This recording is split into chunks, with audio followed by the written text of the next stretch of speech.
Bueno, la comunicación familiar tiene prácticamente una estructura compleja. Precisamente tiene una estructura compleja porque existe en todo momento mensajes, tanto directos como indirectos. Se toma en cuenta el hecho de que durante el mensaje existen señales que se transforman en el tono de voz, la mímica, los gestos. Prácticamente siempre está en constante comunicación. Esto da a entender que el proceso de comunicación sí es algo complejo, puesto que requiere que todos los integrantes del grupo, del grupo que cual forma parte de la familia, sepan las herramientas, los modos o las formas de comunicación más oportunas para lograr que prácticamente los integrantes de la familia sepan cómo comunicarse. Entonces, en este aspecto, hablar de la familia involucra prácticamente comunicación certera, comunicación precisa entre cada uno de sus integrantes.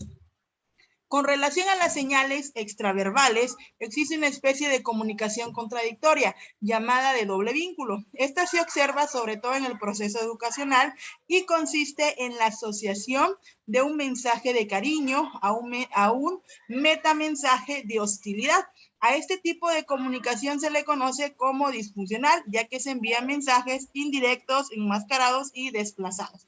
Es cuando la comunicación no es oportuna y sobrevienen lo que son las malas interpretaciones. Prosiguiendo con lo que es el proceso de comunicación, existe lo que es la comunicación negativa o disfuncional. Esto implica la falta de responsabilidad por el autocontrol de las emociones negativas. Cuando no se controlan dichas emociones, se caen conductas agresivas, lo cual se ve reflejado cotidianamente en las familias. Por ejemplo, cuando un niño comete algún error, los padres lo castigan de forma impulsiva sin ser escuchado. Aquí estamos hablando que la comunicación llega a afectar lo que es la convivencia y la seguridad dentro de lo que es el entorno familiar. Existen códigos particulares de comunicación en las familias. La influencia entre las personas que se integran adquiere una mayor complejidad cuando se considera que en cada interacción no solo participan los actores principales, sino también de algún modo los demás miembros de la familia. Entonces, aquí en la comunicación negativa o disfuncional, los integrantes de la familia no tienen un control en lo que emiten, en sus emociones. Recordemos, cuando nos comunicamos, transmitimos sentimientos, emociones, pensamientos. Es como, por ejemplo, cuando el hijo se enoja con la mamá y empieza a decirle un montón y a los 5 minutos sobreviene el que el hijo se siente mal por todo lo que emitió.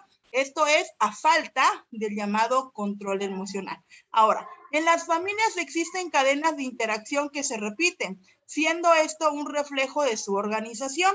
Si las respuestas que la familia da ante determinadas problemáticas son positivas, seguramente ante un evento familiar sepa cómo actuar. Muchas veces las dificultades comunicacionales tienen como causa relaciones cónyuges distorsionadas y puede ocurrir, por ejemplo, que los padres abdiquen de sus funciones, actúen como hermanos de sus hijos para así obtener atención del otro cónyuge. Estamos hablando que muchas veces, aquí es importante retomar algo. Cada uno de los integrantes de la familia tiene un rol o una función.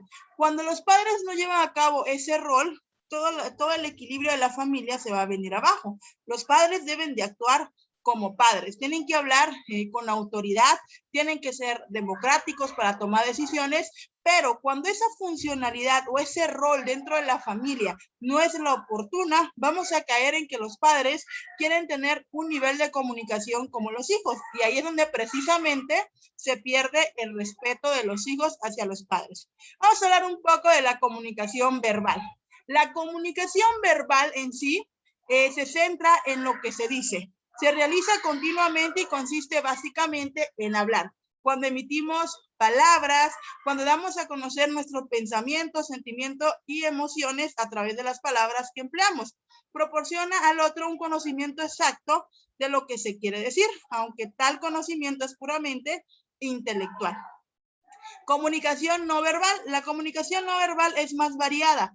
Tono de voz, gesto, postura, el mismo silencio cuando se decide no comunicarse, la enfermedad, el lenguaje sintomático, la agresividad. El no verbal lo expresa también nuestro cuerpo, nuestra postura, nuestros gestos, nuestros tonos, la mirada. En definitiva, se centra en lo que se dice con gestos o con lenguaje corporal.